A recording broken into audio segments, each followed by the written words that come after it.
All right, so now we're going to attach the handles to our cup. Hopefully they have dried a little bit for us. Like I said, every time I pick up my cup, I kind of go through and kind of smooth things out where I think I need to smooth things, and so on. So we're going to attach our handle, and we get to decide which one we want. So now you can see like it's a little more leather hard, so it's not as flimsy. It's going to keep its shape better. So then I can decide if I want this handle or if I want to do the more creative handle, which kind of got a little bit lopsided, but it's okay because I can readjust it still a little bit because it's leather hard, but it's still malleable. So now I can attach that if I want to too. I think I am going to go with the more creative one just because that's what I like to do. So let's see here. I want to pick the side that I want to attach it to, and I had that weird little part that kind of stuck off here at the bottom that I think I'm going to go with. I think I jammed my finger into that later, or last night. So I think I'm going to go a little bit off the top like so. So I'm going to need to slip and score that on there, and then I'm going to readjust these to where they're kind of coming off the bottom so that it's not going to be in the way of when I set it down. All right, so got to add some water to slip and score. And remember, if you want to do any cleaning up of things, you're going to want to clean things up before you attach them. Otherwise, it's going to be quite difficult to attach and then clean later. So it's a lot easier to do it before we get it on there than after. Okay, so I'm going to add a little water and score these up. Make sure you score really good. Plus, these are a little bit on the leather hard side, so you want to make sure that you get them nice and goopy and wet. And then again, right here, I just dipped my fork right into my water, and sometimes that carries enough water to it. You can see it's getting all goopy. Perfect. Now I need to set that down and to the side, and then I can put it on here where I want it. So sometimes I gotta readjust, so I gotta like check it out, see where it's gonna hit it. Once you've slipped and scored it a little bit, sometimes you can kind of cheat and see where it left a little mark, and then know exactly where you need to slip and score your other piece. I think it's helpful. So you want to make sure you slip and score really good, and then I usually work with the base first. Put your hand on the inside of your cup if you can, and just kind of press it there. Same with these pieces. Make sure you don't lose your shape of your cup, because that can happen.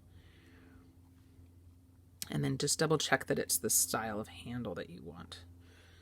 Like I said, I gotta manipulate these a little bit to where they don't just go straight down. Those are gonna be little pieces of wood. Sometimes you can just kind of tap them. Tap, tap, tap, tap, tap, tap, tap, to get them to move.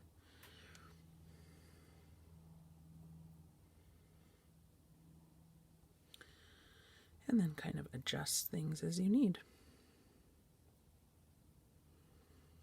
And then if I need to, then I can take my paintbrush. I can go and clean up little areas here and here. Make sure there's no little cracks already forming. This is supposed to be a tree, right? So some of this texture can just be used as tree texture, which I will be adding some more tree texture onto it. Make sure you get all the little score marks that you don't want on there cleaned up in a way.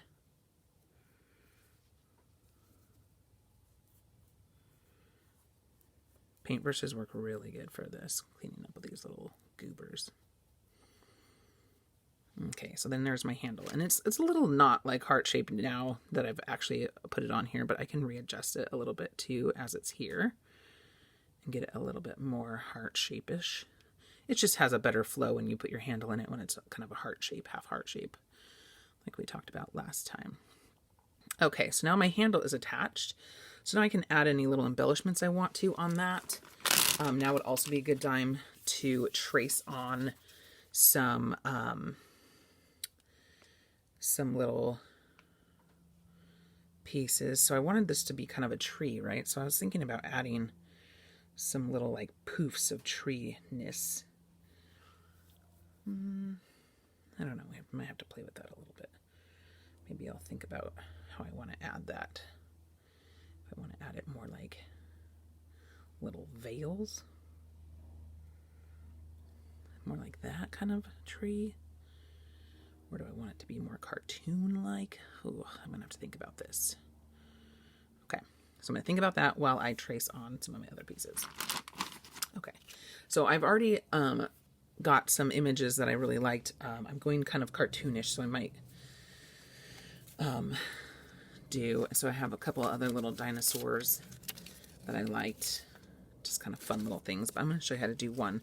Now, I showed you guys how to do this before with the box. This time, though, I did do a little scribbling with a pencil on the back. One, it helped me sharpen my little pencil here, but also I think it'll help me see it a little better.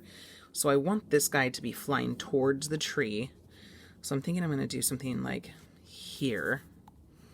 And I'm just going to kind of hold that with my fingers on both sides. Now you don't want to press too hard because you don't want, again, you don't want to miss it shaping your cup. But then I'm just going to go and trace it on, and hopefully you want to just press hard enough to where it goes in. Sometimes I've seen students kind of do little polka dots and then you kind of like connect the dots later. That's fine too. Whatever works for you guys is fine. There's no real wrong way to put an image on a cup.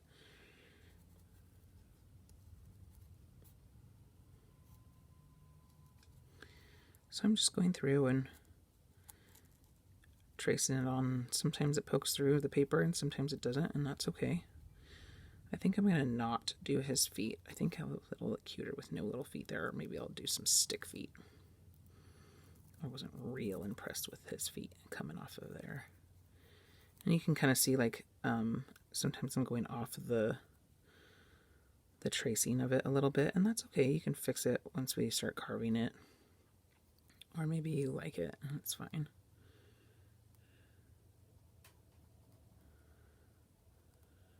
Okay, so now I just need the eye, book, and then where the polka dots are. Polka dots, I'm just actually making them polka dots. Okay, so then I can take this off, and voila! Yeah, the pencil didn't work out super great, but I mean, you can still see it. Then I'm going to take my actual pencil here, and I'm going to do a carving of where those lines were. Now, see how the boogers are? I should wait till this gets just a little bit more dry, but I'm just going to go real lightly over the top here and try not to make too many boogers. I just want to make sure that I get the basic shape of it here.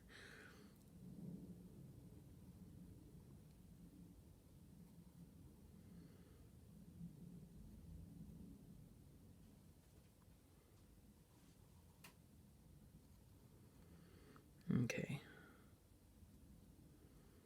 So I've got the basic shape here. This is his eye. And then once it dries a little bit, I'll be able to go back through and kind of brush off the goobers, but also do a little bit deeper of a carving, and then we'll talk about the low relief. So now I'm going to work on my tree a little bit, and I don't know necessarily how much you guys need to be a part of this, but I'm going to make a little knot there. Like maybe there was a little tree branch. My handle's just slightly more dry, so you can kind of see how I can just brush away some of those pieces. So I'm just making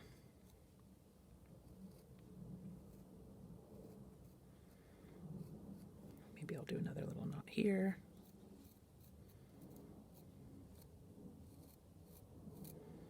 Just trying to make it look more like a tree. I feel a little bit like Bob Ross right now. I might leave the inside just a little bit less detailed just in case. Oops. Moving the camera.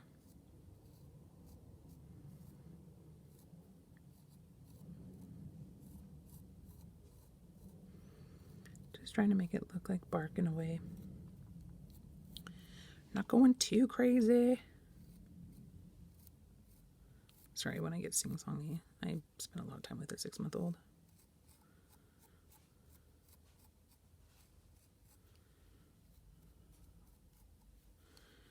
Maybe this one has a little knot on the outer side here.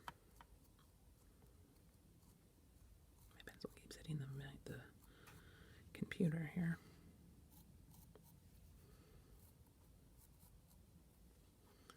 And then again, I can just brush away. You want to make sure you brush away those boogers. They don't seem like a nuisance now, but when we get to fire these, all these little boogers, they turn out to be razor sharp little mean boogers. So you definitely want to make sure that you get rid of them now, because it will cut you later. All right, so there's my cute little tree. And then this one, because I didn't use it, I can just discard it, or maybe I can just wrap it up in some paper towels and save it in case something tragic happens to this one. Then I have a backup. So I'm just going to put it back in my plastic bag just in cases. And then I'm going to keep this aside just also in case I need it again. And then now I could add more little dinosaurs if I wanted to on the ground. I could add little boulders. Think about if this is one tree, maybe I should Google some other trees that look similar to the one I'm kind of going for. Like I said, this is still, the cup itself is still kind of wet, so I'm going to wait to do any more detail on this. But next time, when we come back, I'll have put more of my dinosaurs on here. And then also I'll have maybe some background information, like, I don't know, where it's actually located at. We want to give our habitat to our animal in the background if we have it attached. All right. So I think that's good. I think we know how to attach a handle. If this was really unstable areas, I could add a little bit of a coil around them. Basically, you just want to make sure that when you're adding a handle that you're adding it in 2 spots. So you could like add it here and here. You just don't want it to be like sticking out from it. That would be a very unstable handle, and you would have to do things to make it more stable. So the idea is that you have one flat spot here to attach it and one flat spot here to attach it, and then you have 2 stable connections. Yes, yes, yes. And like I said, I used coils with this one, a slab with this one. So you can do either method. There's also the pulling method that I think the demo is on there as well. It's a little bit more complicated, so I just kind of put it with the advanced student stuff. But if you wanted to check it out, there's that method as well. It's not as commonly used for our project, but it is there and available for you if you want to see it. This side's a little bare. All right, so I will see you next time to show you how to do low relief.